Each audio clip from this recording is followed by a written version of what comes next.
Bonsoir, messieurs et dames. Merci de nous rejoindre à ce JDS Journal du dimanche au soir, journal qui sera marqué par ces sujets. Pâques, nous irons à la cathédrale de Ouagadougou pour revivre la vigile pascale, une veillée de prière pour la résurrection du Christ. Le cardinal Philippe Ouédraogo a appelé les chrétiens à œuvrer pour le retour d'une paix durable.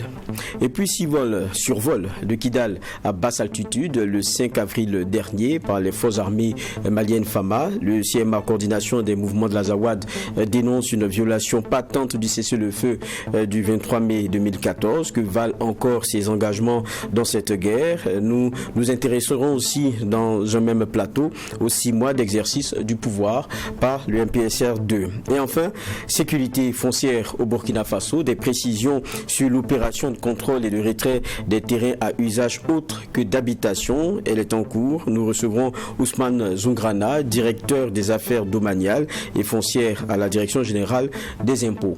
Voici donc le déroulé pour ce qui est de ce JDS, journal du dimanche au soir. La première des rubriques, c'est celle société.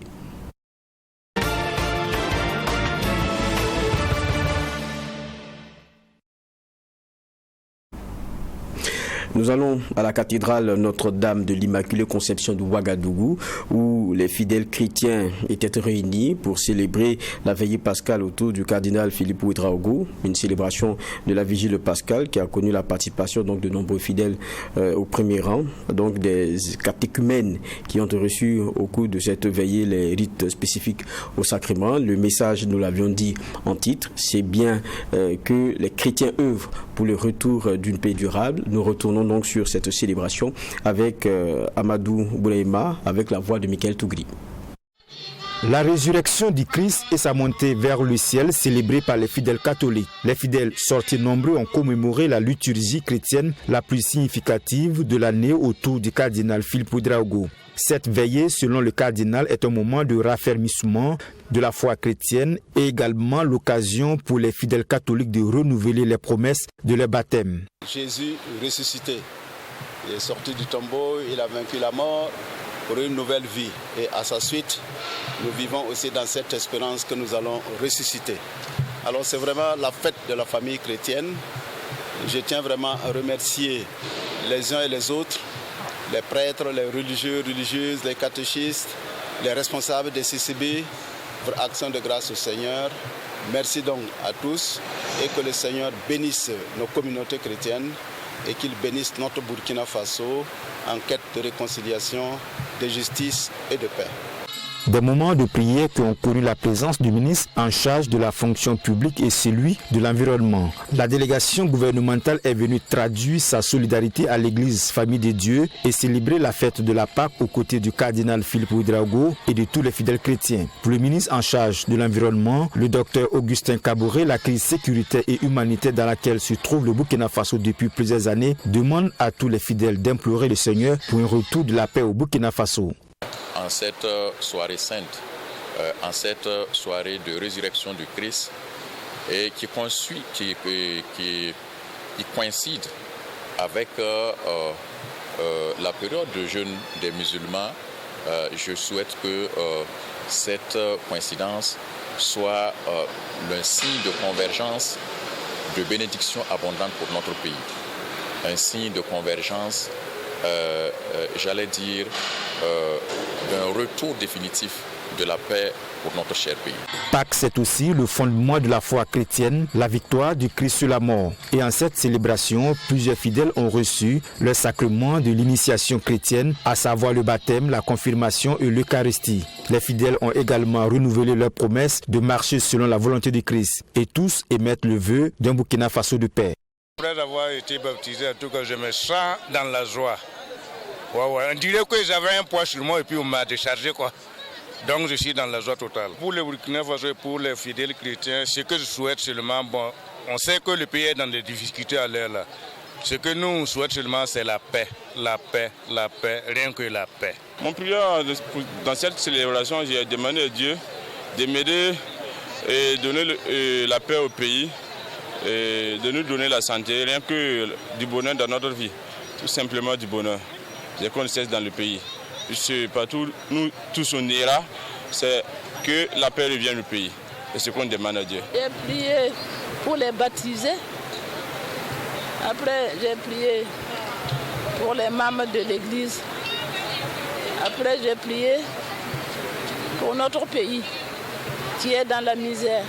Le cardinal Philippe Ouedraogo, archevêque métropolitain de Ouagadougou, a exhorté tous les fidèles à la culture de l'amour de son prochain et également à la cohésion sociale pour un Burkina Faso de paix. Après ce point société de ce journal du dimanche au soir, on va aborder les questions politiques comme annoncé en titre et c'est après ce carton.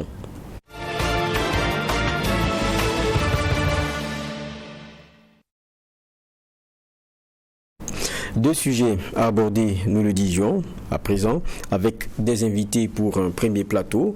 Un regard sur les 6 derniers mois. On le sait, le mois d'avril consacre donc les 6 mois d'exercice du pouvoir par le MPSR2. Plusieurs changements à la tête de l'armée, du matériel militaire acquis, un front qui bouge, une option militaire plus que jamais affirmée. Nous parlerons aussi dans cette partie du Mali avec le survol de Kidal par un Sukhoi et celui des FAMA, il faut le préciser, forces armées maliennes. Le débat sur les accords d'Alger de 2015 est donc revenu. Qu'est-ce qu'il vaut encore? Qu'est-ce que valent tous ces engagements? Des questions qui seront abordées dans cette partie de débat, dans ce JDS. Je m'en vais vous présenter les invités qui sont autour de cette table. Docteur Olo Pépéien, sociopolitologue. Bonsoir, docteur. Bonsoir. Nous sommes avec le professeur Ouseni Ili, juriste, enseignant-chercheur. Bonsoir. Bonsoir. Nous sommes aussi avec Almissi Ouedraogo, capitaine de police à la retraite. Bonsoir. Bonsoir, M. Baha. Et nous sommes avec Adama Sigiri, qui est écrivain et analyste politique. Bonsoir. Bonsoir, Adama Sigiri. Sigiri, désolé. Merci. Voilà. Désolé d'avoir écorché votre nom. Je disais, le plateau, il est connu. Les deux sujets aussi. On va commencer par s'intéresser d'abord au Burkina Faso. Je pense que c'est la logique. On est en plein mois d'avril. On a vu donc ce MPSR2 depuis son arrivée se déployer. Je le disais, à la tête de l'armée, beaucoup de changements. On sait que le besoin premier du Burkinabé, c'est celui sécuritaire. Et on a vu la question de l'armement avec ce qui nous a été présenté il y a encore quelques semaines. Sur le terrain, on a les nouvelles du front qui viennent.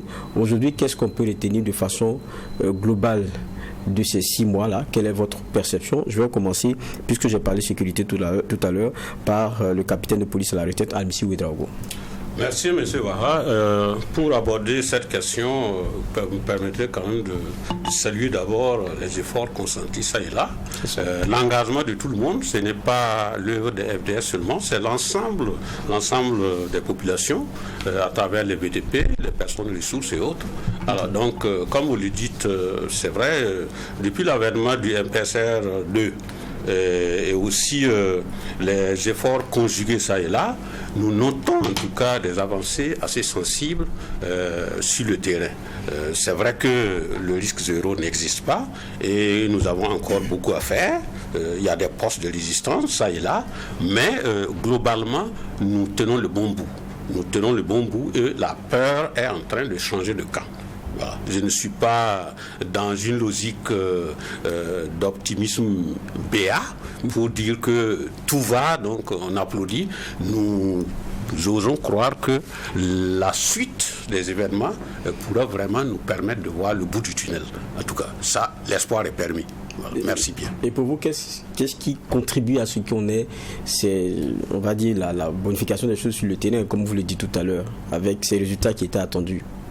Oui, en fait, là, c'est un ensemble quand même de choses. Vous voyez l'engagement même des FDS. Vous voyez que depuis pratiquement 7 ans, 8 ans maintenant, c'est quelques corps qui luttaient seuls sur le terrain. Alors, les autres corps étaient pratiquement laissés à la traîne. Mais vous voyez que récemment, on a engagé pratiquement toute la composante des FDS. Paramilitaires, militaires, VDP. Et ensemble, il y a aussi l'acquisition de l'armement. Voilà, l'armement, le volet armement posait problème.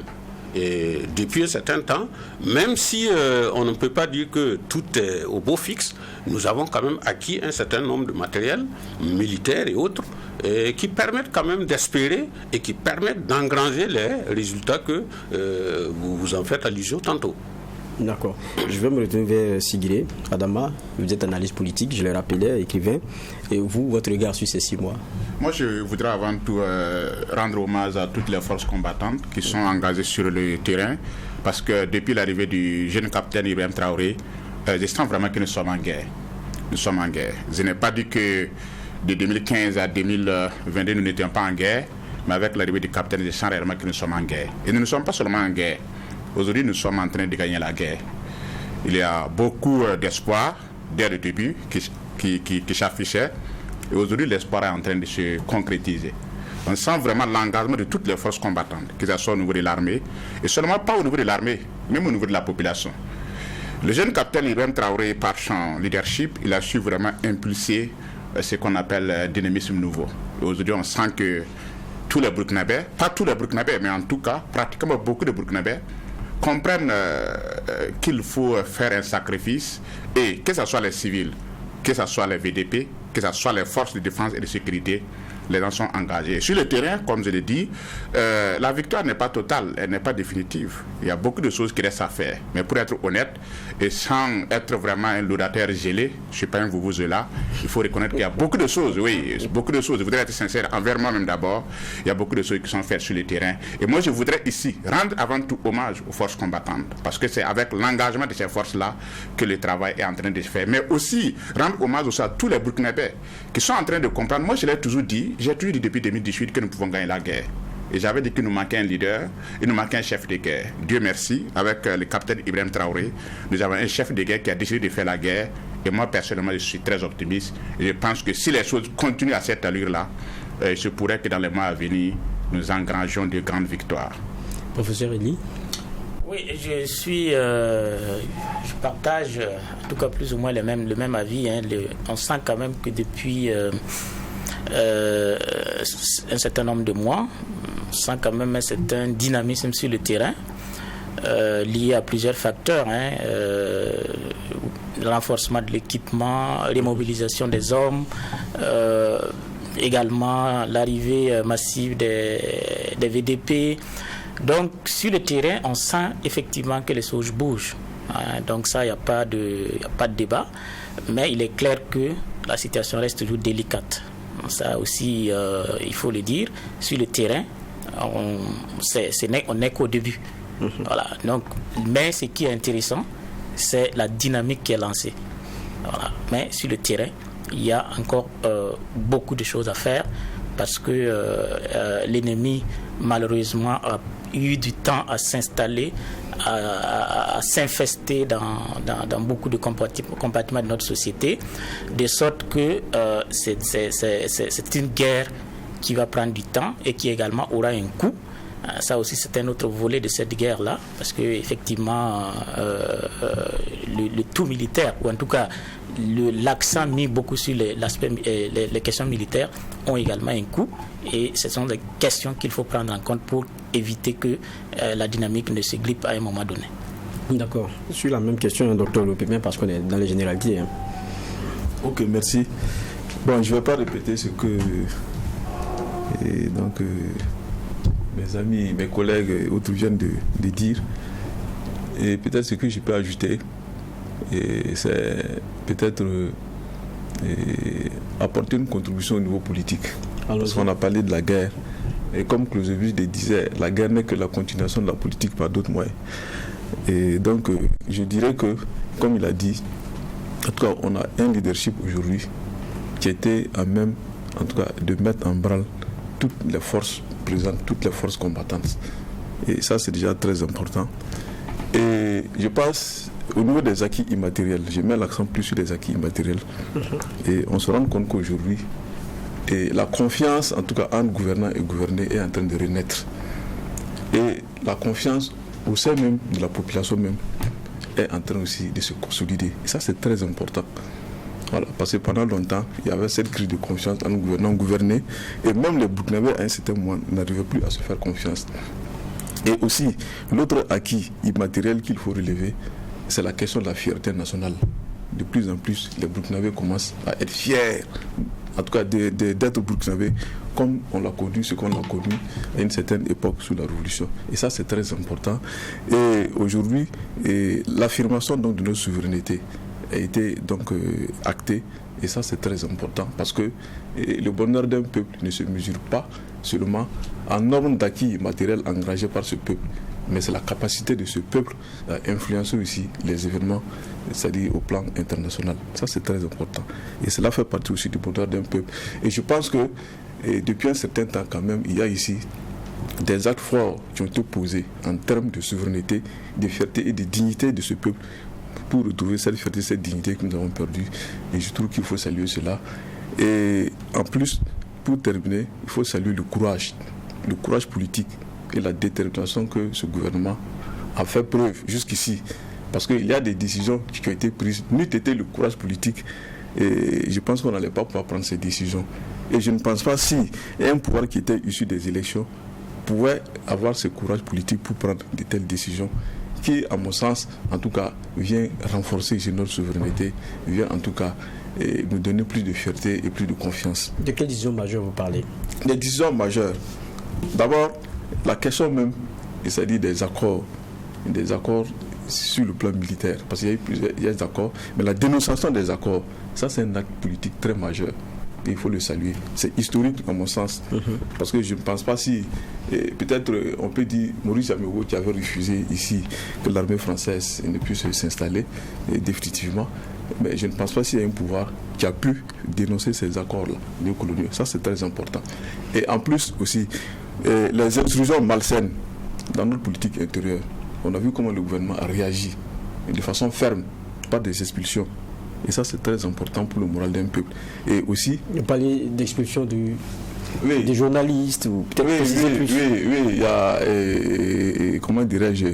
Bon, peut-être diplomatiquement, on ne dira pas une expulsion. Et le remplacement de l'ambassadeur de France, okay. Ça, c'est très important. Oui, c'est diplomatiquement, on dirait que c'est un remplacement. Voilà. Et il y a aussi... la représentante de l'institution humanitaire des Nations Unies aussi, qui s'est émissée dans nos affaires intérieures, qui a été expulsée. Et récemment aussi, il y a ici des journalistes, deux journalistes qui ont été expulsés. Et je trouve que ça, vraiment, il faut saluer cela. Voilà. Et c'est des actes vraiment qui sont de nature, en tout cas, à montrer ici que désormais le peuple burkinabé n'entend plus se faire piétiner ou dicter par qui que ce soit. Voilà, c'est ça qui est très important. Et maintenant, les faiblesses, puisqu'on ne peut pas parler, quand il y a des forces, il y a toujours des faiblesses. L'une des grandes faiblesses de cette transition, c'est au niveau de l'encadrement politique des masses. Et là, il faut que la transition essaie de voir ce côté-là. Voilà, il faut un réel encadrement politique des masses. Quand je parle d'encadrement politique des masses, d'abord, les soutiens immédiats du régime de la transition, je pense qu'il faut un encadrement rigoureux pour que ces soutiens-là puissent optimiser. Mais de quel soutien immédiat vous parlez au niveau des masses? Oui, au niveau des masses, et je parle des mouvements panafricanistes, oui, un peu qui donnent de la voix pour soutenir le régime. Ça, c'est très bien. Voilà. Et tout mouvement social a besoin, en tout cas, je me dis, d'être encadré. Voilà. Et à ce niveau, je pense que la transition pourra en tout cas essayer de voir comment assurer un meilleur encadrement. Voilà, de ces mouvements, de sorte que ces mouvements puissent apporter plus que ce qu'ils apportent aujourd'hui.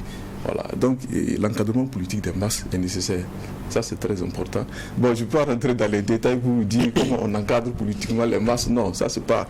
Voilà, et au niveau même des communautés, des populations à la base. Et là aussi, je pense que c'est un moment historique très fort qui doit nous permettre d'éveiller ici le sens patriotique des masses,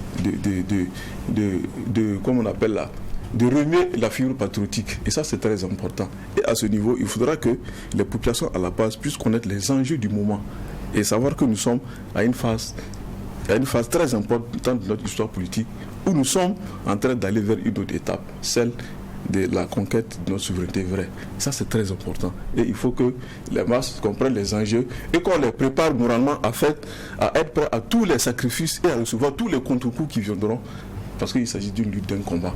Et pour cela, je pense que les gouverneurs dans les régions doivent être des commissaires politiques dans les différentes régions pour faire ce travail d'encadrement politique, pour faire ce travail donc, de conscientisation politique des masses, afin de les préparer ici en tout cas à toutes les éventualités. Et ça, c'est très important lorsqu'on est en guerre et lorsqu'on mène un combat. Voilà. C'est vrai qu'avec vous, Olo-Pépin, nous regardions dans le MPSR 1, sur ce plateau ici, vous disiez, je ne lis pas bien. Où ils veulent partir, je ne lis pas leur idéologie, je ne vois pas, il n'y a pas de lisibilité. MPSR 2, vous disiez ça au départ. Aujourd'hui, vous le lisez plus clairement. Non, au MPSR 2, non, je n'ai jamais dit qu'il n'y a pas de lisibilité. C'est le MPSR où on disait qu'on n'allait pas avoir, parce qu'il y avait des logiques contradictoires. Et de sorte que on a comme l'impression qu'il y a des gens qui étaient dans une sorte de duplicité. En même temps qu'on parle de réconciliation, et en même temps on est en train de faire la violence sur certains Burkinabés, à faire des règlements de comptes. En même temps qu'on parle d'approfondissement de l'état de droit, au même moment on est en train de piétiner des décisions de justice. Donc il y a ici, il y a une contradiction flagrante qui faisait qu'on n'arrivait plus à savoir dans quelle logique on s'inscrivait. Mais aujourd'hui, il est clair que la lutte pour la souveraineté vraie de ce pays est clairement exprimé à travers des actes concrets. C'est de ça qu'il s'agit. D'accord, on vous a compris. Je vais revenir vers le professeur Idi. Tout à l'heure, Olo-Pépin faisait ressortir quelque chose, la question de coopération et des alliés que nous avions. Là-dessus, il y a une grosse revue qui a été faite et un chemin bien clair qui a été affirmé. Ça ne se fait pas sans conséquences, ça c'est clair, mais il a fallu du courage. Oui, absolument.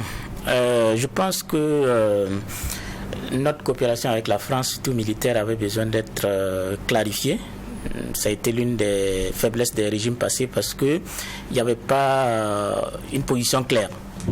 C'est-à-dire qu'on n'a jamais appelé à une intervention française sur notre sol, comme au Mali, comme au Niger, qui ont opté au début pour le Mali, mais actuellement pour le Niger, qui ont opté pour que les Français interviennent. Chez nous, on avait une force qui était là, qui est arrivée depuis 2009-10, qui avait d'autres objectifs, qui est là, qui n'est pas venue pour faire la guerre pour nous, mais qui avait d'autres visées géostratégiques. Alors, il fallait effectivement soit demander clairement une intervention de la France et l'assumer, ou bien effectivement dénoncer et faire partie de ces forces-là. C'est cette décision-là que les régimes passés n'avaient pas pu prendre, et effectivement le régime du MPSR2 est venu et puis allé dans le sens de la dénonciation. On peut en discuter, on peut... Justement, professeur, c'est vrai que là-dessus, on ne parle de géostratégie. On sait que quelquefois, les coopérations sont exclusionnistes. Ça veut dire que si vous êtes avec moi, vous n'êtes pas avec celui-là. Est-ce qu'on n'est pas aussi dans ce cas? Parce que là, on a fait des centrales vers la Russie. Oui, tout à fait. Est-ce que ça ne peut pas être aussi, quelque part, des implications? Mais bien sûr, ça va avoir des implications. En réalité, aujourd'hui, si vous regardez le monde tel qu'il fonctionne, on est en une sorte de retour vers le bipolarisme qu'on a connu pendant la guerre froide, de sorte que si vous vous alignez derrière un bloc, naturellement, vous vous attendez à des réactions de l'autre bloc. Donc il est clair que jusqu'à présent, les Français n'ont pas pris de réaction. En tout cas, on n'a pas encore vu une réaction dans les autres domaines de la coopération, notamment dans le domaine économique. Mais il est clair que ça ne peut pas rester sans conséquence. Maintenant, jusqu'à quel niveau, on ne le sait pas. C'est comme en matière diplomatique, tout choix entraîne forcément des réactions. Et c'est clair qu'il faut être préparé. Si vous voulez assumer votre indépendance, à payer le prix. Donc ça c'est une donne qui est là. Il ne faut pas croire que en quittant un bloc vers l'autre bloc, ça se fera comme un fleuve tranquille. Non, pas du tout. Il y aura certainement des conséquences qu'il faut être prêt à assumer. C'est vrai qu'on parle de ces coopérations-là, du recentrage avec la Russie, mais on a vu lorsque il y avait ce déplacement du Premier ministre à Accra, il s'est agi de voir comment est-ce que de façon concertée, même les pays voisins peuvent apporter quelque chose. Et le Premier ministre venu, il y avait la question de la possibilité de l'envoi de troupes, même africaines, et ce qui a été refusé. Le président a dit presque clairement qu'on va compter d'abord sur nos forces. Je reviens vers M. Ouedraogo. Ça a été, quand on regarde, au fond, un bon choix. Ou bien vous vous dites, ça va peut-être venir après, ces contributions-là, même si actuellement on les a matériellement. Merci. En son temps, je pense qu'on a eu l'occasion d'en parler ici, sur ce plateau. J'ai dit que la position du Premier ministre est vraiment tranchée, c'est bien. Parce que nous avons la matière. Les hommes ne nous manquaient pas.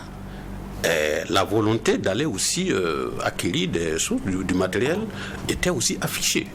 Alors, laisser que nos frères africains viennent avec des troupes étrangères pour nous aider à pacifier notre pays sous menace terroriste, bien. Mais lorsqu'ils auront fini de pacifier, la contrepartie, ça sera quoi? Je pense que la logique voudrait, je pense que le Premier ministre s'est aligné sur cette logique-là, c'est de compter sur nos propres forces. Et c'est ce que nous avons fait. Et vous voyez que présentement, nous sommes en train d'occuper le terrain, nous sommes en train de gagner des victoires. Ce n'est pas avec la participation des troupes étrangères. Et je pense que davantage, d'ici quelques mois, on pourra pousser un ouf de soulagement véritable parce que beaucoup de zones seront libérées. Ça, je suis vraiment sûr. D'accord. Voilà. Je vais revenir donc vers vous, Sigile, Adama. Vous dites, à un moment donné, vous reconnaissez l'audateur que vous assumez. C'est vrai qu'aujourd'hui, on a l'impression, lorsqu'on écoute les tendances, qu'il y a un vrai capital sympathie pour ce qui est du capitaine. Et pour vous, parce que tout à l'heure j'entendais le docteur Olo Pépin parler de confiance, de fierté nationale, c'est des choses qu'il a incarnées pour vous qui font que c'est partagé? Non, je n'ai pas dit que je suis l'audateur, j'ai dit que je ne suis pas l'audateur, je ne suis pas aussi là. Voilà, je suis un soutien de la transition, je ne suis pas un audateur, je ne suis pas aussi un là. Mais je suis avant tout honnête envers moi-même. Et quand les gens se battent pour faire de grandes choses, rien de plus normal moralement que de reconnaître le mérite de ces hommes-là. Même dans la vie, il faut avoir le courage de reconnaître le mérite de quelqu'un. Reconnaître le mérite de quelqu'un, c'est une vertu. Il y a des gens qui n'ont pas le courage de reconnaître le mérite de quelqu'un. Aujourd'hui, au sommet de l'État, le chef de l'État, le capitaine Ibrahim Traoré et ses hommes prennent des décisions politiques. Ils assument les décisions politiques. Et je suis parfaitement d'accord avec le professeur ici. Toutes les décisions politiques ont des conséquences. Mais ce qui est important pour un homme politique, c'est de prendre des décisions politiques et d'en assumer. Aujourd'hui, ce qui fait la fierté, comme le professeur l'a dit, c'est le fait que nous avons des hommes d'État qui sont capables de prendre des décisions politiques et d'en assumer les conséquences. Prenez par exemple la rupture des accords militaires. Ce n'était pas évident. Vous êtes un pays souverain et vous avez la France qui vous envoie des militaires à tous les niveaux, des gendarmes, des policiers, des douaniers, qui surveillent vos hommes à tous les niveaux. La souveraineté se trouve où? Quand pendant que vous êtes en guerre, vous êtes espionné par une autre nation. Le renseignement est très important en période de guerre. Si vous ne maîtrisez pas le renseignement, vous ne pouvez pas faire la guerre. Mais comment vous allez maîtriser le renseignement? Si vous êtes surveillé à tous les niveaux, votre police est surveillée, votre gendarmerie est surveillée, votre armée de l'air, votre armée de terre. Voilà pourquoi le président capitaine Ibrahim Traoré et ses hommes ont décidé de rompre les accords militaires. Ça, c'est une grande décision et il faut saluer. Le professeur a parlé des militaires qui étaient à Camp-Boinsin. Oui, ils étaient là depuis 2019. Et depuis 2009. Il paraît que le contrat n'était pas clair. Mais une chose est sûre, nous sommes en guerre et nous voulons des militaires pour faire la guerre. Si aujourd'hui des militaires sont sur le territoire burkinabé, soit c'est pour nous aider à faire la guerre, soit ils ne font pas la guerre et ils repartent chez eux. Ça ne souffre pas de débat. Ces militaires qui étaient là, étaient-ils vraiment prêts à faire la guerre? Et même le Mali, qui a clarifié sa position, a signé des accords clairs. Le Mali a signé des accords avec la France, tout comme le Niger actuellement. Mais les militaires maliens et les militaires français ont fait comme l'État au Mali. Est-ce qu'ils ont fait la guerre? Est-ce qu'ils ont pu conquérir des zones au Mali? Ils n'ont pas pu.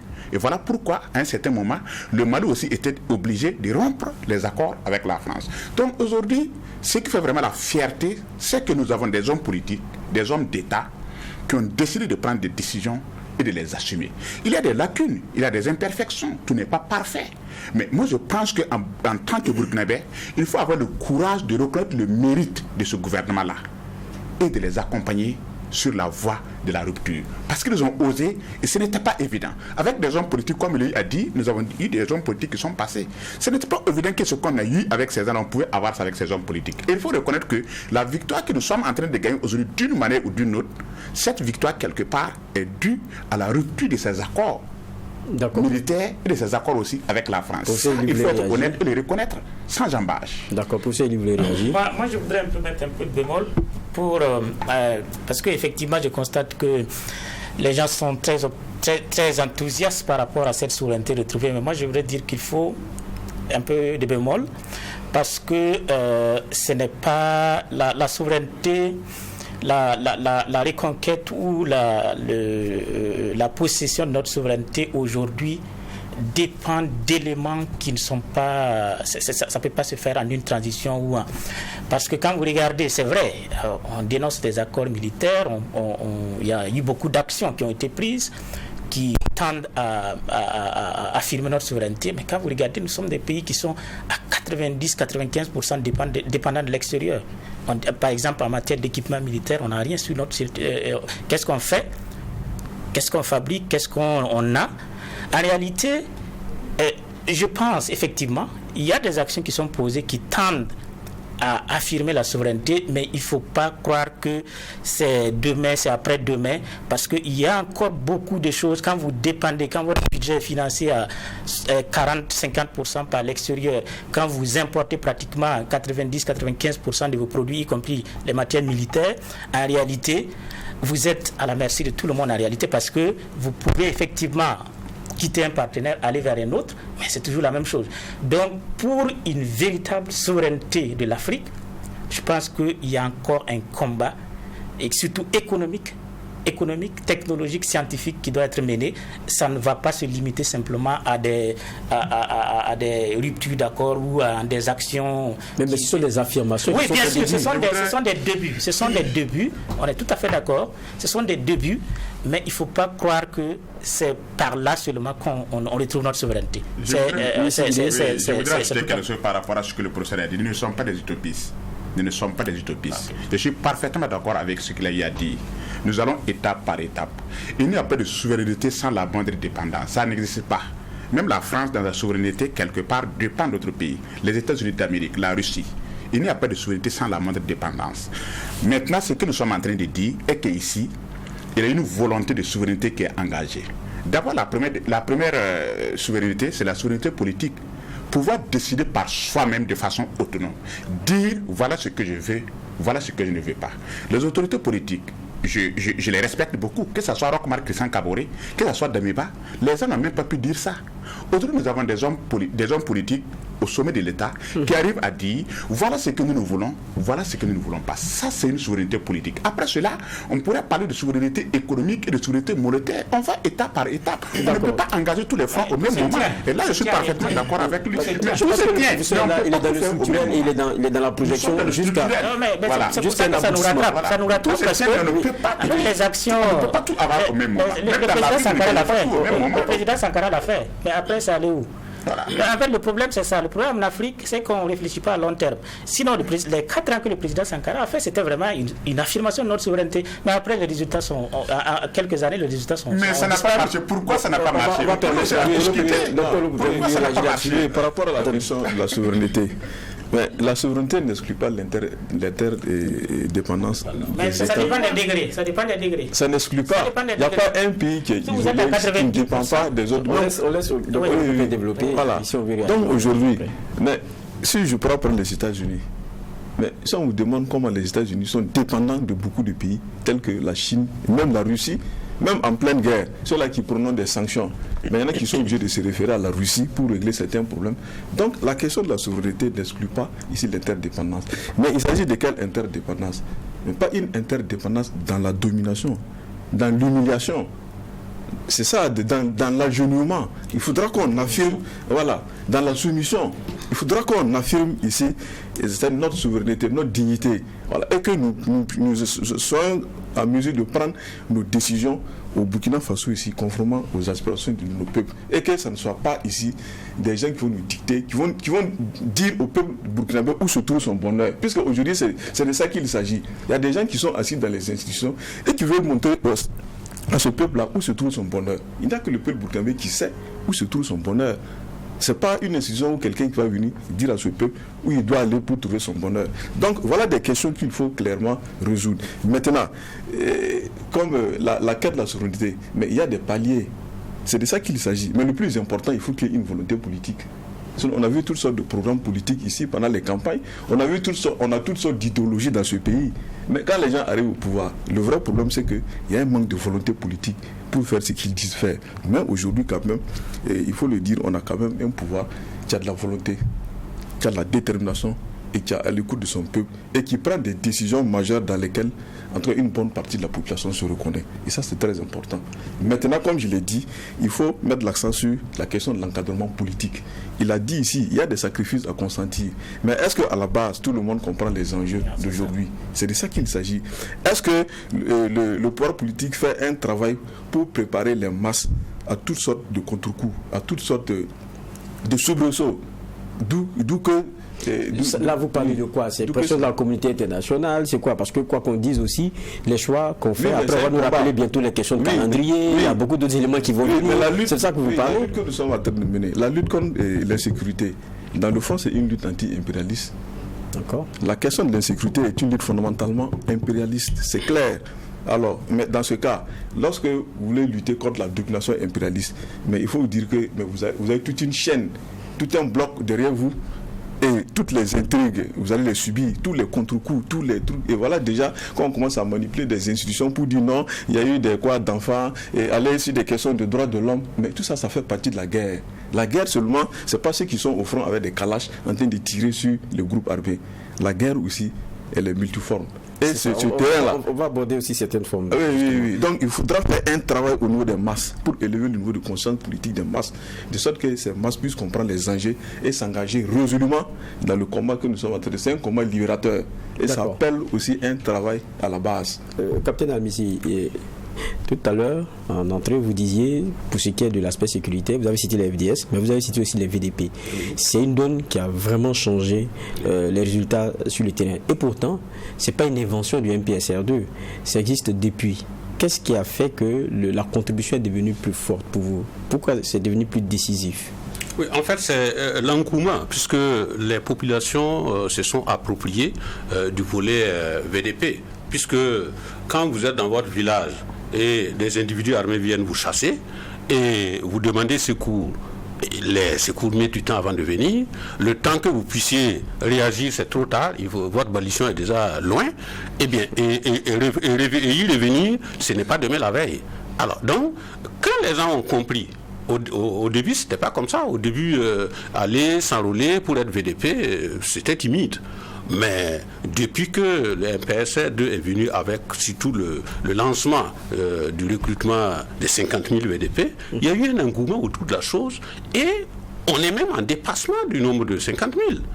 Ça va sortir dans les 90 000 et même plus. Et de nos jours, dans les villages, pratiquement tous les villages, même les villages qui sont relativement épargnés par, les menaces des terroristes, les gens manifestent le besoin, manifestent la volonté d'aller s'enrôler pour devenir VDP. Ils ont compris qu'il faut construire autour de chaque village des rideaux défensifs.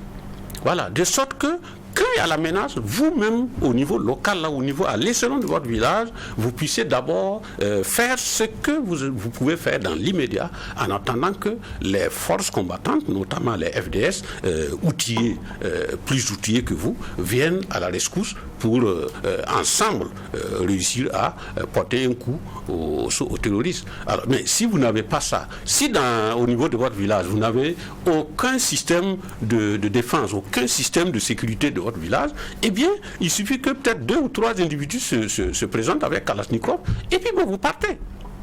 Alors donc, il faut que nos populations apprennent désormais à être plus résilientes. C'est vrai que la résilience ne pose pas problème, les gens ont compris, mais davantage, il faut que les gens acceptent de s'enrôler et acceptent de jouer le jeu à l'échelon de leur village en attendant que les forces FDS là viennent les appuyer. Voilà ce que je peux réagir par rapport à ça. Je parlais des VDP, il y a l'autre point aussi, de nos forces de défense et de sécurité. On a vu, en tout cas, un bon remue-ménage à la tête. Nous, on n'est pas des puristes du domaine. Oui. Ce qu'on sait, c'est que quand je prends mes notes, peut-être 2015 à 2023, on a combien, en termes de changement, c'est 5 CMGA, non? Je ne sais pas si on peut me confirmer ici. C'est des changements, pour ces derniers temps, c'est des changements quand même majeurs. Et même dans la stratégie, il y a des éléments qui bougent. Vous connaissez bien ces éléments-là. Il y a des bons choix qui sont faits maintenant, c'est ça? En fait, dire que c'est des bons choix, tout choix par rapport à un changement à la tête d'une institution, ce qui est visé, c'est la qualité. c'est gagner davantage en qualité. On a vu beaucoup d'autres inventions. Oui, mais s'il y a d'autres considérations qui rentrent en ligne de compte, je ne vais pas m'aventurer sur ce terrain, mais je sais que tout choix par rapport au remplacement d'un responsable à la tête d'une institution, surtout une institution de sécurité, eh bien, c'est l'objectif premier, c'est faire en sorte qu'on gagne en qualité. C'est-à-dire, là où on était, qu'on puisse bouger d'un iota, et ainsi de suite, gagner davantage. Alors donc, je ne pense pas qu'il faille maintenir les gens à leur poste quand bien même on sent que le rendement n'est pas ça. C'est-à-dire qu'on gagnerait à changer un peu. Voilà. Pas que la personne ne mérite pas, mais véritablement, s'il y a possibilité de changer pour améliorer, eh bien, je pense que c'est en ce moment que le changement a son sens. Merci. Mais c'est vrai qu'au départ, quand on écoutait le discours du capitaine président, il mettait l'accent sur cette hiérarchie-là qui ne se bousculait pas vraiment. Mais est-ce que dans les changements, on a vu qu'il y a une décision les concernant? Est-ce qu'il y a eu une action les concernant? Bon, si on change et que d'autres personnes sont nommées, ceux qui ne sont pas nommés, certainement seront appelés à d'autres fonctions. Voilà. Même si vous vous retrouvez plus tard, c'est pas moi, dans un bureau avec beaucoup de journaux, c'est aussi, voilà, c'est ça.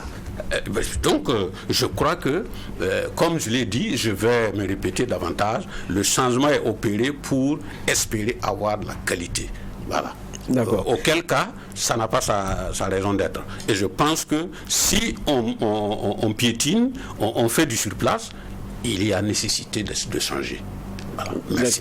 Il y a un autre aspect, c'est que quand on dit faire la guerre, ça va avec des moyens. Et on se rappelle qu'au départ, moi je suis venu vers le docteur Lopépin. Au départ, c'était compliqué. Il y avait entrevu comment est-ce qu'on fonctionnait sur des parties de salaire avec les fonctionnaires et tout. Ça avait commencé à faire grincer des dents. C'était dit non, on n'en veut pas. On nous couperait sur notre salaire et tout. Aujourd'hui, on est avec un fonds de soutien patriotique dont le point nous a été fait récemment, c'est 7 milliards. Quand vous regardez, c'est vrai qu'il y a la boisson, il y a beaucoup d'autres éléments, vous prenez la téléphonie mobile, la cigarette et tout ça, mais il y a aussi les contributions volontaires qui font quand même 4,77% et qui font un peu plus de 360 millions. Et on se rend compte que les Burkinabés ne s'en plaignent pas vraiment. Vous le lisez comment? Là, ils ont su manœuvrer, ils ont trouvé le bon bout. Oui, mais justement, c'est ce que je disais tout à l'heure. Et lorsque il y a la confiance entre les gouvernants et les gouvernés, et c'est dire qu'on est prêt au sacrifice. Si vous avez remarqué, lorsque le prix du carburant a connu une hausse, est-ce que vous avez vu des gens réagir comme ça de façon, je ne sais pas comment dire là, de façon peut-être épidermique, de façon colérique, comme les augmentations qu'on a connues avant ça? Et malgré que le prix du carburant a connu une hausse, mais il y a de la tolérance. Parce que les gens comprennent que nous sommes dans une situation particulière. Et à chaque situation particulière, il faut aussi des comportements particuliers. Donc du coup, ce qui se fait aujourd'hui, les recettes ici, au niveau des taxes qui ont été imposées, cela traduit ici quand même qu'il y a une certaine mobilisation, une certaine confiance des citoyens envers les dirigeants, et que aussi il y a un engagement de part et d'autre, en tout cas dans la lutte que nous sommes en train de mener. Sinon, en d'autres temps, si on imposait de telles taxes, là vous allez voir qu'à la bout du travail, on allait sonner les rassemblements. Voilà. Donc, du coup, voilà, je trouve que voilà, c'est vraiment lié au leadership qui a été créé. Parce que dans d'autres régimes, ce n'était pas évident. C'est de ça qu'il s'agit. Oui, je suis parfaitement d'accord avec M. Olo. La guerre, ça a des niveaux. D'abord, c'est le côté immatériel. Et comme il a dit, avant, ce qui posait problème, c'est qu'il n'y avait pas de grands acquis sur le domaine immatériel. Ce qui faisait qu'il y avait une rupture de confiance entre les gouvernants et les gouvernés. Le message ne passait pas. Il y avait cette crise de confiance-là qui était là. Et les gens se demandaient pourquoi s'engager quand ceux-mêmes qui sont devant n'inspirent pas confiance. Je prends par exemple le recrutement par exemple des VDP. Je fais partie de ceux qui ont émis l'idée de recruter des VDP parce que j'ai dit que personne ne veut venir combattre à notre place. C'est nous qui sommes en guerre, c'est nous qui perdons nos villages, c'est nous qui perdons nos parents. Et si quelqu'un doit défendre le Burkina, ce sont des Burkinabés. Moi, je n'ai jamais cru en cette histoire de Wagner, en cette histoire de... Moi, je n'ai jamais cru. Et partout à Koudougou, lors d'une conférence, j'ai dit aux étudiants, si les gens doivent mourir pour défendre le Burkina Faso, ce sont les prisonniers burkinabés qui doivent mourir. C'est vous qui allez mourir. Personne d'autre ne va venir mourir ici. Parce que la guerre, ça fait des morts. Qui va venir mourir pour vous défendre? C'est mieux de dire nous, parce qu'on est tous seuls. Donc, effectivement, c'est pour terminer, pour dire que aujourd'hui, quand vous voyez tout cet engagement-là, c'est parce que ceux qui sont à la tête de l'État-là inspirent confiance. Le pacte immatériel a été d'une manière ou d'une autre rétabli. Et c'est le rétablissement de ce pacte immatériel-là qui fait que, bien qu'il y ait des mesures souvent difficiles à supporter, les populations arrivent à supporter. Et le docteur Iaï a signalé, par exemple, l'augmentation des prix du carburant, l'augmentation même du prix même des boissons alcooliques. Les gens ne se plaignent pas. Au contraire, les gens sont fiers de boire et de contribuer même à l'effort de guerre. Et nous tous, nous buvons pour contribuer. Voilà. Oui, et même ça, il faut aller rapidement, parce qu'on a un deuxième sujet. Oui, là, il faut aller plus loin. Aborder. Oui, il n'y a pas que les boissons et autres. Mais il y a le bâtiment locatif qui est là. Il y a une loi sur le bâtiment locatif. Au moment où Bagoro était ministre, il y a une loi. Que devient cette loi? Mais voilà aussi des sources de financement que l'État pourra avoir ici pour financer ici l'effort de guerre. La loi est là, mais elle n'a jamais été appliquée. D'accord. C'est la tradition. Les gars qu'on a jetés sur les 6 derniers mois, il y a beaucoup d'autres points qu'on pouvait aborder. Avec le ministre qui disait récemment, dans cette guerre-là, il n'y a pas de position médiane. Et il s'adressait notamment aux journalistes qu'il veut voir aborder aussi les questions d'une certaine manière. Il y a la question des appels à la haine. Il y a beaucoup d'autres éléments qu'on pourrait aborder, mais on n'a pas tout le temps nécessaire. On avait un deuxième sujet et il nous reste en gros 15 minutes. Je pense qu'on peut l'aborder aussi, je dirais pas rapidement, mais aussi en profondeur. C'est la question du Mali, parce qu'on a vu que mercredi dernier, en début d'après-midi, il y a un Sukhoi, je ne suis pas sûr du Su-25, de l'aviation malienne qui a déchiré à basse altitude le ciel de Kidal, occupé par la coordination des mouvements de la Zawad, CMA, dans le nord du Mali. Un survol des forces armées maliennes qui avait été perçu et qui est perçu comme une manœuvre d'intimidation par la CMA. Et l'appareil n'a pas mené, il faut le préciser, de frappe. Et je pense que certains l'ont observé à Ber, à Anefis et à Massine. Moi, je vais me retourner vers le professeur Ili. C'est vrai que très vite, ils ont dit il y a un accord de cessez-le-feu, je pense, de 2014. Ils ont rappelé la question de la signature de l'accord d'Alger.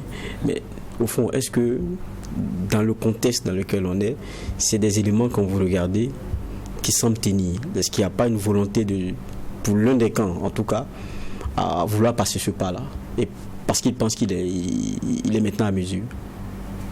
Bon, vous voulez dire Bamako, qui après s'être bien équipé, voudra reconquérir peut-être par la force la Zawad, si on peut l'appeler ainsi. C'est possible.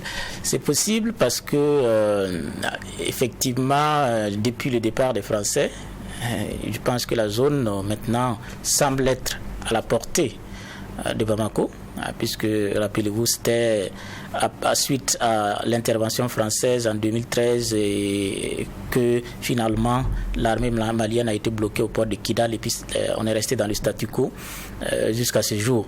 Donc peut-être qu'au niveau du Mali, on s'est dit qu'il est temps, surtout que le 6 avril dernier, les autorités de Kidal ont fêté symboliquement encore leur déclaration d'indépendance de 2012. Donc ça fait que effectivement du côté de Bamako, on sent que peut-être qu'il est temps de mettre fin à cette velléité sécessionniste de l'Azawad. Mais il est clair que ce n'est pas aussi évident, parce que vous savez que le pays est sur plusieurs fronts. Donc engager un autre front, parce que là ce sont des rebelles autonomistes indépendantistes. S'il faut engager un autre front là-bas, un autre front avec les djihadistes, ce n'est pas évident. Donc certainement que chacun essaie de tâter le terrain, comme on dit, pour voir dans quel sens aller. C'est vrai que nous on suit un peu cette actualité-là de loin. On n'est pas au Mali. Nous, ici, quand on parle nous on ne connaît pas des rébellions. On ne connaît pas d'indépendantisme. Ce que nous connaissons, c'est des terroristes. Maintenant, je me demande dans ce cas de figure-là, comment on fait la différence? C'est vrai que c'est ce qui est invoqué derrière, mais comment on évite qu'il n'y ait pas des collusions? Je pense qu'en son temps, cela avait été même rappelé par le colonel Ismaël Ouagui. Il disait qu'il y avait des collusions de plus en plus manifestes avec les groupes terroristes, parlant par exemple de la CMA. Comment on fait?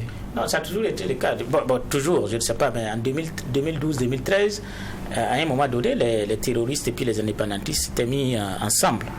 pour combattre le gouvernement, mais ça n'est pas allé très loin, puisque après, lorsque le gouvernement était invincé de la zone, les terroristes ont voulu imposer des règles que les groupes indépendantistes n'ont pas acceptées. Et finalement, ça a volé en éclats. Donc, il y a des alliances de temps à autre, mais il est clair que la différence est nette. L'autre côté, c'est une revendication politique, c'est-à-dire les indépendantistes depuis les années 60. Ce n'est pas une affaire qui a commencé maintenant. Depuis les années 60, les Touaregs ont toujours demandé leur indépendance de l'État malien. Et c'est plus tard que le terrorisme est venu. Et il y a eu des alliances, comme je l'ai dit, de temps à autre, mais les deux mouvements sont totalement séparés. D'accord. Docteur, c'est vrai qu'on suit l'actualité de loin, mais quand on regarde aussi, c'est un peu difficile. On a quand même une armée malienne qui a fait de la bonne acquisition, qui s'est dit, bon, cette fois-ci c'est à portée. Et est-ce qu'il n'y a pas un acteur qui n'est plus là, qui fait changer le jeu pour vous? Non, le problème ne se trouve pas à ce niveau. Okay. Il faut revenir même sur les accords d'Alger, dont il est question. Puisque au niveau de la déclaration de ces mouvements-là, je pense qu'ils ont fait référence à ces accords. Mais aujourd'hui, on se pose la question de savoir qui viole les accords. Parce que les accords qui ont été signés, je pense bien, c'est le 24 juillet 2014, si j'ai bonne mémoire. 2015.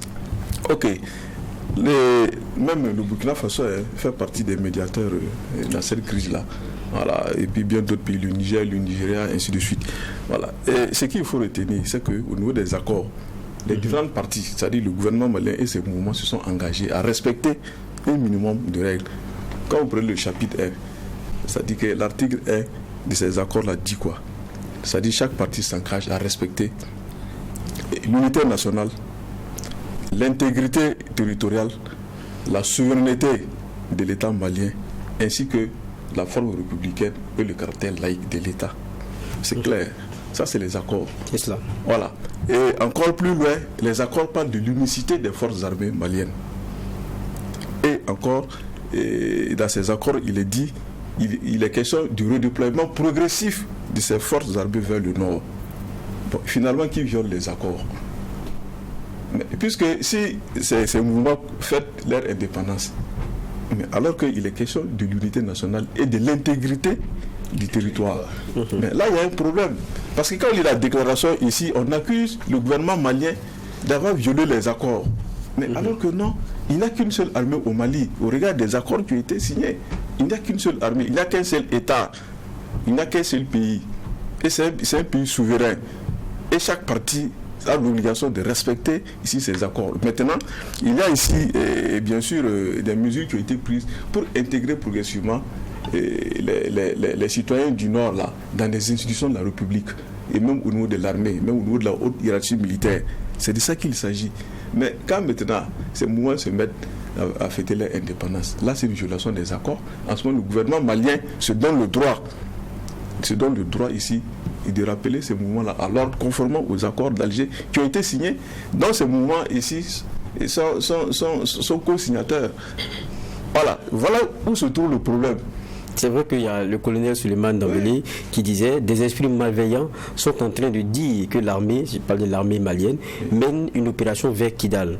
On n'est pas dans cette dynamique, les autorités restent attachées à l'accord pour la paix. L'armée malienne n'est pas en train de se réarmer pour conquérir Kidal. Oui, mais c'est normal que l'armée malienne, c'est-à-dire, puisse aller là où elle veut sur le territoire national, puisqu'il s'agit ici de respect de l'intégrité du territoire et de l'unité nationale. Bon, comment vous pouvez signer des accords comme ça et vous mettez à fêter encore votre indépendance? Là, il y a problème. Donc, l'armée malienne ou le gouvernement malien ça dit que dans une obligation ici de se comporter de la sorte, conformément à l'engagement que ces mouvements ont pris vis-à-vis ici du gouvernement malien et aussi des médiateurs. Et ça a été consigné par une feuille de route appelée les accords d'Alger.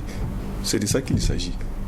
Ça se dit que le problème se pose. Donc, moi, je trouve que c'est légitime que le gouvernement malien puisse ici et faire voler ses avions pour superviser le territoire. Et parce qu'il n'y a qu'un seul territoire au Mali, il n'y a qu'un seul État, il n'y a qu'un seul pays. Et chaque partie a l'obligation de respecter l'unité nationale et l'intégrité du territoire. C'est tout. Lorsqu'on entend donc au niveau de la CMA qui parle d'intimidation, vous le comprenez, mais c'est parce que maintenant aussi l'inversion de force fait que ils en appellent à la communauté internationale. En fait, comme mon voisin venait de le dire, moi je serais tenté de dire qu'en fait, leur réaction là, c'est la politique du voleur qui crie au voleur. C'est vous qui fêtez votre indépendance, et quelle indépendance? Et vous êtes sur un territoire d'un État, c'est le Mali, donc Kidal est malien, jusqu'à preuve du contraire, et le survol de l'espace aérien malien, dont Kidal est compris, vous pose problème au point d'enfoncer vos tam-tams pour crier haro. L'armée malienne veut nous faire la force, il fait survoler ses avions sur notre espace, en fait. Vous voyez, je pense qu'il y a une réalité, ça cache une réalité, une volonté manifeste de nuire. Et comme ça a toujours été le cas, parce qu'en fait, la naissance même de l'Azawad, Dieu merci, l'Azawad avait un mouvement frère au Niger, l'Aïr. L'Aïr qui est mort de sa belle mort, je crois. Voilà. Et je crois que la survivance de l'Azawad obéit à quelque chose de pas totalement clarifié, pas totalement clair. Oui. Alors, vous savez, je vais faire un petit rappel historique. Depuis pratiquement 1994-1995, ces gens-là étaient déjà actifs. Le Burkina même a reçu des incursions de l'Azawad. Et ils sont venus dans la zone de Guibo faire même, c'est pas moi, un braquage, parce qu'ils ont braqué des orpailleurs, braqué les usagers de la route entre Tunte et Koutougou. Ouais, ça se passe dans la province du Soum. Alors, et retirer le véhicule de fonction du directeur provincial de la santé du Soum, et même blesser des passagers d'un véhicule. Ça s'est passé le 9 juin 1995. Alors, donc, depuis, vous savez la cité de Mentao, Mentao à 19 km de Guibo. Cette cité-là a été créée suite au mouvement de l'Azawad, avec ses déplacés. Nous avons accueilli les Maliens à l'époque qui fuyaient les violences engendrées donc par l'Azawad, et ce site d'accueil-là est resté jusqu'à accueillir encore d'autres frères maliens qui ont fui les terroristes. Alors donc, depuis ce temps, Kidal a toujours eu un statut hybride. Alors, est-ce que, vous disiez tantôt, c'est parce que l'armée malienne a acquis du matériel et pense maintenant qu'il est dans une logique de force pour aller conquérir Kidal? Non. L'armée malienne est dans la logique de ses attributions régaliennes. Si l'armée malienne ne peut pas aller quelque part au niveau du territoire malien, que ce soit par les airs ou par la terre, il y a un problème. Il y a un problème. Donc, je pense que pour ce qui est de Kidal, je crois que même la communauté internationale gagnerait à jouer franc jeu, quoi. Je sais qu'il y a des enjeux, mais je pense que les gens gagneraient à laisser tomber ce qui peut diviser et puis aller à l'essentiel pour que les Maliens puissent se retrouver et puis le territoire malien puisse être réunifié. D'accord. Voilà. Donc un survol qui a encore accru des tensions, mais toujours est-il qu'on a parlé de cet accord d'Alger. Je pense qu'il tient. Maintenant, l'on observe toujours une actualité qui pourrait évoluer. En tout cas, merci. On dira merci d'être passé sur ce plateau. À vous, docteur Olo Pépin-Yen, pour aborder avec nous ces deux sujets, sociopolitologue. Merci à vous, professeur Ouseni Ili, juriste, enseignant-chercheur. Merci à vous, Almissi Ouedraogo, capitaine de police à la retraite. Merci aussi à vous, Adam Sigiri, écrivain et analyste politique. C'est ainsi donc qu'on ferme cette partie politique et on va ouvrir une autre, c'est celle l'économie. Je lance le droit.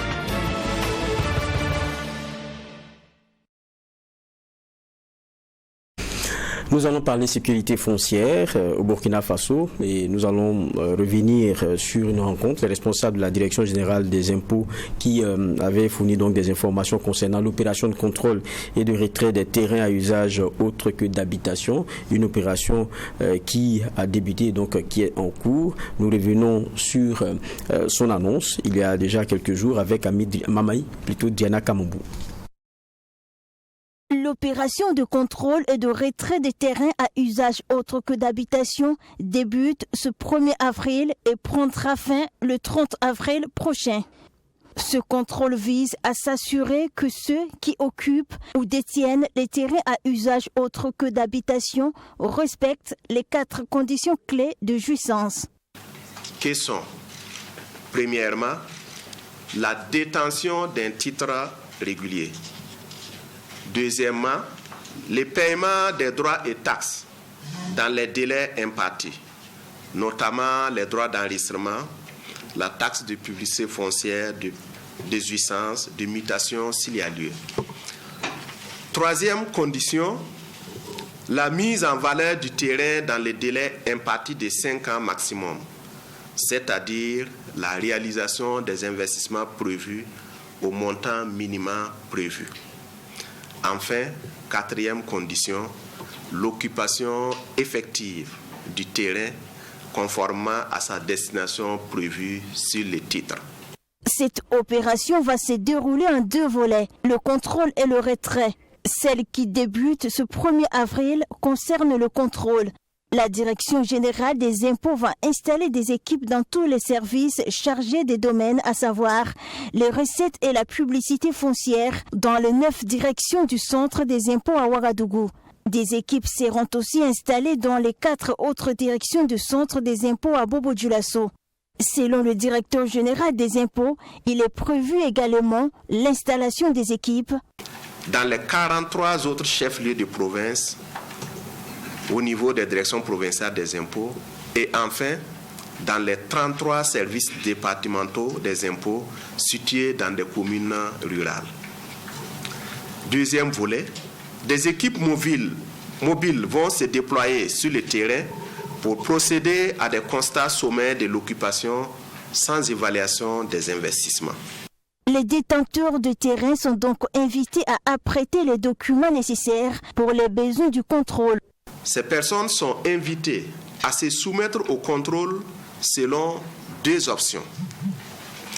Première option, c'est se présenter à partir du lundi 3 avril 2023, tous les jours ouvrables, de 8h à 15h, à la recette des domaines et de la publicité foncière du lieu de situation de son terrain. Deuxième option, remplir la fiche de contrôle et l'accompagner des pièces justificatives pour l'envoyer par mail. Cette opération avait été annoncée à travers un communiqué du ministère en charge de l'économie le 15 mars dernier. Le fondement de cette opération est régi par les lois portant réorganisation agraire et foncière au Burkina Faso du 2 juillet 2012 et celui du 18 juin portant régime foncier rural. Nous sommes dans la partie économie et je suis rejoint par David Nana. Bonsoir. Bonsoir M. Va et permettez-moi de souhaiter joyeuse fête de Pâques à tous les téléspectateurs de Truc TV. C'est bien. Et nous recevons ensemble Ousmane Zougrana, il est le directeur des affaires domaniales et foncières à la DGI, Direction générale des impôts. Bonsoir. Bonsoir monsieur. Merci d'être avec nous. C'est un plaisir. Voilà. On a mis les pieds dans le plat avec justement le reportage qu'on a partagé tout à l'heure. David, une première question pour notre invité. Oui, c'est planter le contexte. On a vu depuis le 15 passé, vous avez annoncé, 15 mars dernier, que vous allez procéder à une opération de contrôle. C'est vrai, on a suivi cela, ça a débuté déjà le 1er avril, mais la question peut-être c'est de savoir qu'est-ce qui a prévalu à une telle décision, d'une telle opération. Merci bien, permettez-moi avant tout propos de vous dire merci pour cette invitation et cela au nom de M. le directeur général des impôts et au nom de tous nos collaborateurs. C'est vrai, et nous avons lancé une opération de contrôle, de paiement et de mise en valeur des terrains à usage autre que d'habitation. Ceci par le communiqué dont vous avez effectivement cité. Et cela traduit, si vous voulez, la volonté manifeste du gouvernement actuel d'assainir davantage la gestion foncière au Burkina Faso. Il vous souviendra qu'à l'occasion du discours de politique générale de son Excellence, Monsieur le Premier ministre, en novembre, il a relevé que la question foncière aujourd'hui est préoccupante. Et de cette volonté, il a souhaité que l'on puisse travailler à assainir davantage la gestion foncière au Burkina Faso. C'est ce qui nous a amené aujourd'hui à traduire cette volonté par ce communiqué, qui du reste, le gouvernement a été interpellé par l'Assemblée législative qui l'a demandé, effectivement, par une recommandation, de travailler davantage à assainir, effectivement, la gestion foncière au Burkina Faso au regard de ce que l'on peut appeler par certains comme bombe foncière si l'on y prend garde.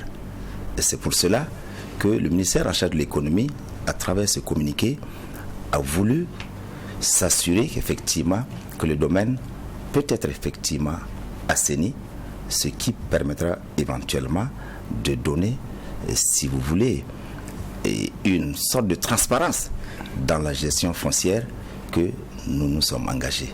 D'accord.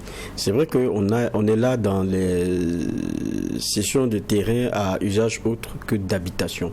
Quand on a vu la question du foncier avec la promotion immobilière, c'était le grand débat et tout. On a vu ceux qui sont dans la promotion immobilière dire on n'est pas d'accord.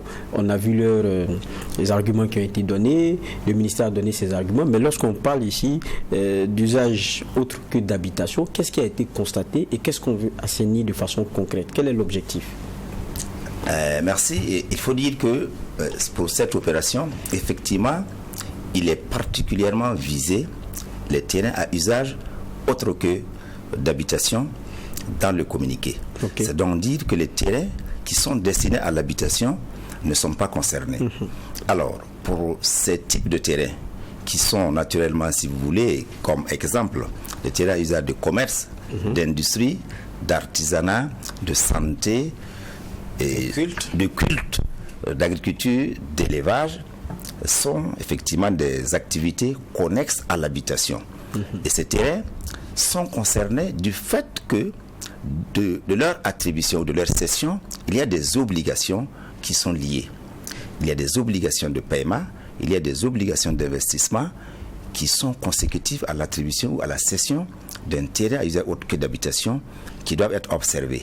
Donc, l'intérêt, c'est de pouvoir s'assurer qu'effectivement ces obligations-là sont respectées par les bénéficiaires de ces terrains à usage autre que d'habitation. C'est tout l'intérêt, effectivement, de ce contrôle-là pour l'instant. Ça veut dire que ce à quoi c'est destiné, qu'on comprenne qu'il y a une dynamique, si c'est pour, je ne sais pas moi, pour commerce, qu'on sente qu'il y a une démarche pour aller à cela. C'est cela? C'est de cela qu'il s'agit. Quand vous prenez un terrain à usage autre que d'habitation, généralement, le délai de mise en valeur que vous pouvez avoir, c'est 5 ans maximum pour mettre le terrain en valeur. Okay. Et le paiement des droits, généralement, maximum, c'est 3 ans en fonction de la nature des droits ou de la taxe qui est payée. Alors, également, la destination qui est prévue sur l'acte d'attribution ou de cession, ou par le plan d'aménagement d'ailleurs, qui, s'il est approuvé, doit pouvoir se contrôler. L'exemple très probant que l'on peut prendre, si vous demandez un terrain pour construire une école, vous devez construire l'école dans les délais effectivement impartis. Si vous prenez ce terrain destiné à construire une école et vous construisez par exemple une boîte de nuit sans autorisation préalable de l'administration, il s'ensuit effectivement que vous n'avez pas respecté effectivement une des obligations qui est aussi une cause de déchéance en matière effectivement de gestion foncière. D'accord. Alors très souvent, quand on parle des parcelles, nous ici, on est des profanes, on a l'habitude de voir le ministère de l'Habitat se mettre en branle, mais avec vos explications, on comprend que ces parcelles à usage autre qu'habitation est de votre ressort. Mais justement, ça m'amène à poser la question de savoir qui attribue ces parcelles-là au niveau du gouvernement, et puis quelles sont les procédures pour acquérir ces parcelles-là. Merci. C'est vrai, le ministère en charge de l'urbanisme est un partenaire privilégié du ministère en charge de l'économie, parce qu'en amont, ce ministère-là s'occupe effectivement de l'aménagement urbain et qui permettent au ministère de l'économie de mieux gérer effectivement ces parcelles à usage autre que d'habitation. C'est donc dire que ces parcelles à usage autre que d'habitation, objet de contrôle aujourd'hui, sont des parcelles effectivement qui sont attribuées ou cédées par le ministre en charge des domaines, c'est-à-dire le ministre en charge de l'économie. Aujourd'hui, si vous prenez les attributions ou les cessions provisoires, il y a une délégation du ministre de l'économie qui permet au Directeur général des impôts de signer ces cessions provisoires. Mais il faut rappeler qu'il y avait eu délégation de pouvoir pour signer ces arrêtés de cession par les maires ou les présidents de délégation spéciale. Donc, dans notre contrôle, vous verrez qu'il y a des terrains qui ont été effectivement attribués ou cédés par les maires ou par les présidents de délégation spéciale, mais par délégation du ministre en charge de l'économie. En attendant effectivement qu'on puisse transférer les terres des collectivités pour permettre effectivement aux présidents de collectivités d'assumer pleinement la gestion de leurs terres. Aujourd'hui, le ministère en charge de l'économie attribue effectivement ces terrains. C'est pour cela que il est important que ce ministère s'assure que les obligations qui sont liées effectivement à ces attributions-là puissent être regardées. Et justement, est-ce qu'on a une cartographie claire de ce type de parcelle-là en termes de chiffres pour qu'on comprenne? Oui, c'est vrai que je ne voudrais pas m'hasarder à donner des chiffres assez précis. C'est pourquoi, si vous avez suivi à l'occasion de la conférence de presse, nous avons dit qu'effectivement ces chiffres-là vont être assez précis à l'issue du contrôle. C'est tout l'intérêt d'ailleurs, effectivement, de ce contrôle-là. Je disais tantôt qu'il y a des terrains qui ont été attribués, signés effectivement par les autorités locales que sont les collectivités. Il y en a effectivement qui sont effectivement attribués par le ministère en charge de l'économie aujourd'hui. C'est vrai que tous ces terrains, en principe, doivent pouvoir être instruits par le receveur des domaines de la propriété foncière qui relève du ministère en charge de l'économie. Mais si je prends juste un exemple comme la région du centre-ouest qui nous a déjà transmis effectivement des chiffres bruts en termes effectivement de terrains à usage autre que d'habitation. On a plus de 800 terrains à usage autre que d'habitation dans la région du centre-ouest. Terrains en zone aménagée et terrains en zone non aménagée. Mais comme je dis, c'est des chiffres bruts. À partir de ces chiffres, par exemple, on doit pouvoir dire à l'issue de l'opération, ces 800 terrains-là, quels sont les terrains dont, effectivement, les obligations sont respectées. Et c'est pourquoi on doit pouvoir regarder ces terrains-là et dire les 800 terrains qui ont été attribués au regard des obligations qui sont liées. Est-ce que ces obligations sont respectées? Sinon, il faut rappeler pour qu'on puisse effectivement respecter ces obligations. D'accord, peut-être que avant peut-être d'aller avec une autre question, vous avez déjà commencé l'opération, ça fait déjà une dizaine de jours aujourd'hui. On a vu aussi dans la conférence de presse où le directeur général des impôts évoquait 4 conditions pour être dans les normes. Je ne vais pas les citer ici. Ce que je veux dire, depuis ces 10 jours, qu'est-ce qui revient le plus souvent en termes d'irrégularité? Qu'est-ce qu'on constate? Merci. En termes d'irrégularité ou de non-respect effectivement des obligations, ce que l'on constate, c'est les non-paiements des droits et taxes liés effectivement à ces parcelles-là qui sont aujourd'hui maîtrisés au niveau du receveur des domaines de la propriété foncière qui doit pouvoir dire effectivement tel ou tel terrain ne sont pas payés. Et l'on constate effectivement qu'il y a beaucoup de terrains dont les droits et taxes ne sont pas soldés. Des paiements partiels qui nous permettent de nous interroger et de nous conforter dans l'intérêt effectivement de ce contrôle-là. Également, des terrains non mis en valeur effectivement existent également au regard effectivement de délais qui sont impartis à ces terrains-là. C'est vrai que le contrôle terrain n'est pas encore effectif pour la première semaine parce que c'est le travail bureau qui a commencé pour la première semaine depuis le 1er, ce qui fait que nos équipes mobiles qui seront sur le terrain nous permettront d'avoir davantage de précisions sur l'occupation réelle du terrain. Mais déjà on sent qu'effectivement, il y a des droits qui ne sont pas soldés. Heureusement d'ailleurs, beaucoup de contrôleurs commencent à venir pour solder véritablement ces droits et taxes-là, ce qui nous réconforte véritablement dans notre action de contrôle.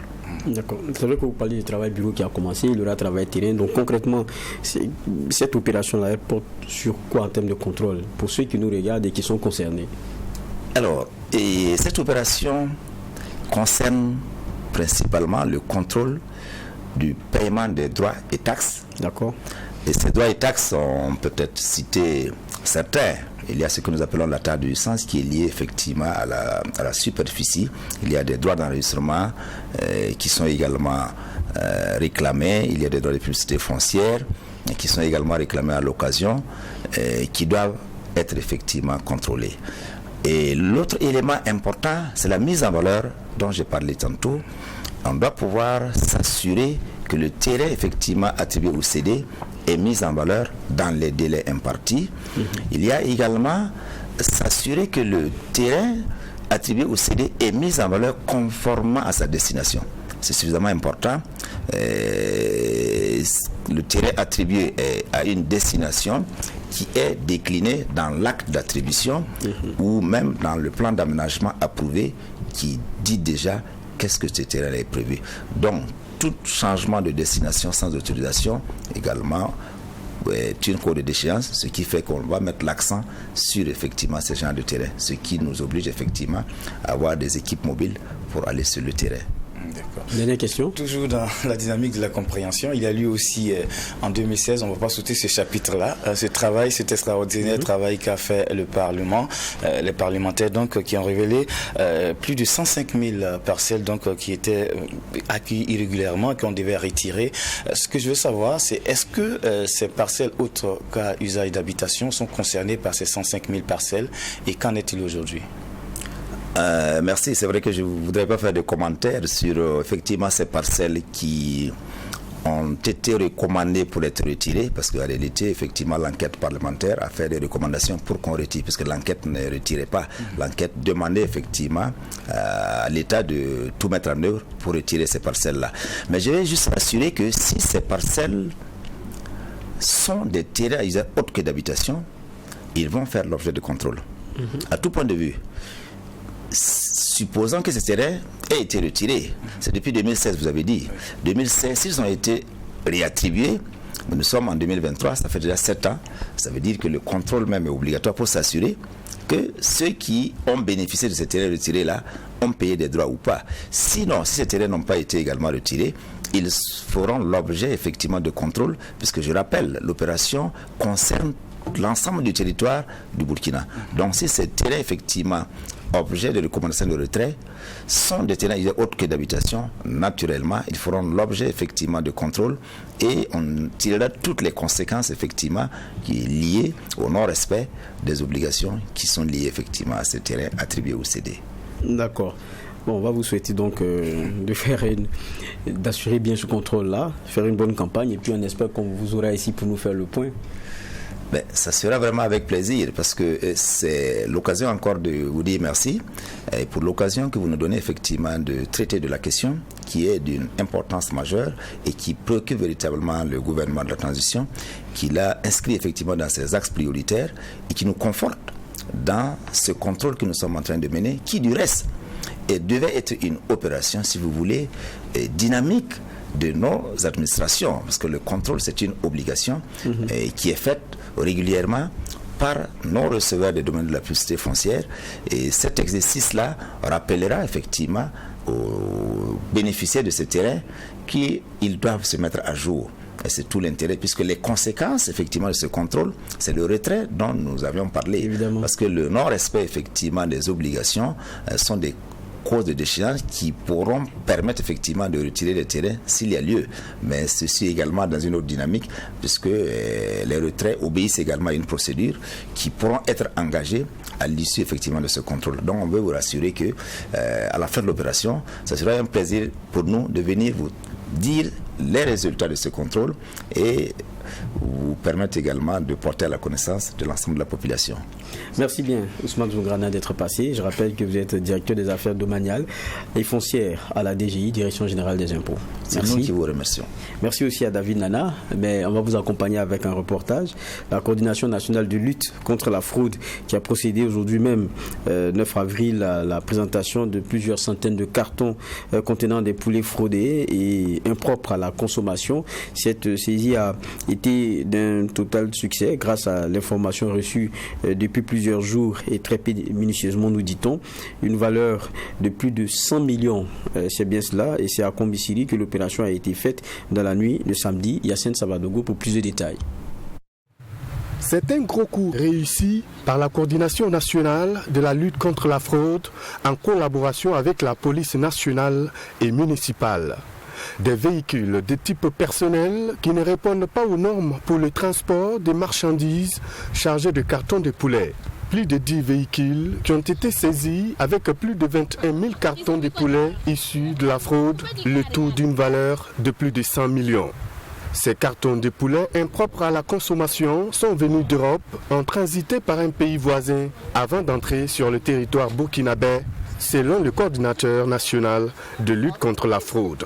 Je me souviendrai que le 22 février dernier, la Coordination nationale de lutte contre la fraude avait donc procédé à une telle saisie. Et c'était le début, c'était un signal que nous donnons à ces individus qui se donnent à ce type de pratique, notamment l'importation des produits surgelés, qui sont donc des marchandises interdites sur le territoire national. Et nous avons investigué, et hier nuit, les équipes ont été alertées. Nous avons donc effectué une mission dans la ville de Kombisiri pour opérer à cette saisie. Une lutte qui, selon le coordinateur, sera sans relâche. À ceux qui s'adonnent à cette pratique, le message du premier responsable est clair. Vous savez que les militaires font le travail au front. Il nous appartient aussi de faire notre travail dans la ville. Et nous allons travailler à cerner dans ce milieu, à protéger les populations, la santé des populations. Nous allons donc effectivement nous éventuer davantage. Et c'est un message très fort que nous voulons donc envoyer à l'endroit de ceux-là qui ne veulent pas effectivement abandonner ce type de pratique. Et ce type de véhicules non seulement sont destinés pour le transport de ce type de marchandises que nous voyons ce matin, mais également sont destinés pour le transport de tout type de marchandises qui sont interdites, notamment les amphétamines, les explosifs. Et nous sommes sur cette piste. Dans les jours à venir, ceux qui ne vont pas effectivement baisser les bras, comme on le dit aujourd'hui, déposer les armes, nous allons nous dresser tout droit avec ce type d'importation. Un rappel, c'est plus de 21 000 cartons de poulets dans plus de 10 véhicules qui sont tombés dans les mailles de la police. Ces poulets, selon le coordinateur national de lutte contre la fraude, seront incinérés et les fraudeurs répondront devant la justice. À présent, la dernière rubrique de ce JDS, et c'est le sport.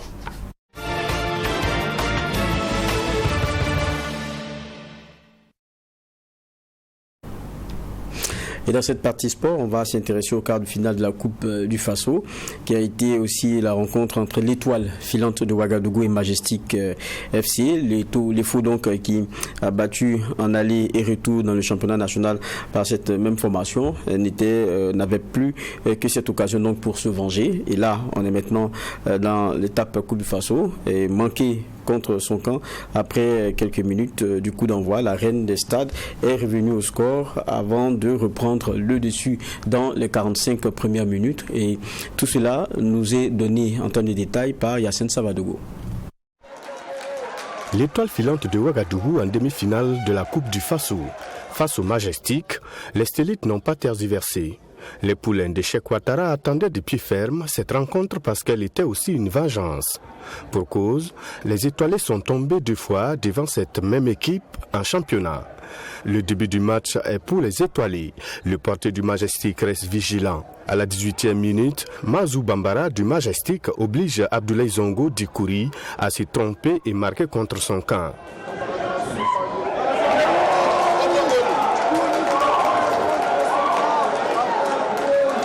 L'un de ces découragés, la reine des stades se remet vite, d'abord par cette balle et ensuite ce coup de pied arrêté et la tête de Kader Sana à la 40e minute.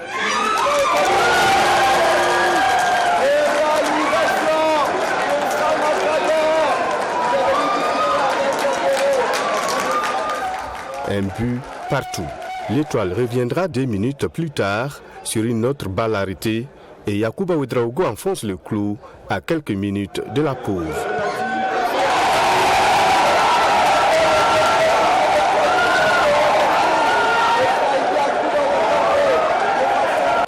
De retour des vestiaires, les choses resteront-elles jusqu'au coup du sifflet final, au grand bonheur de l'EFO.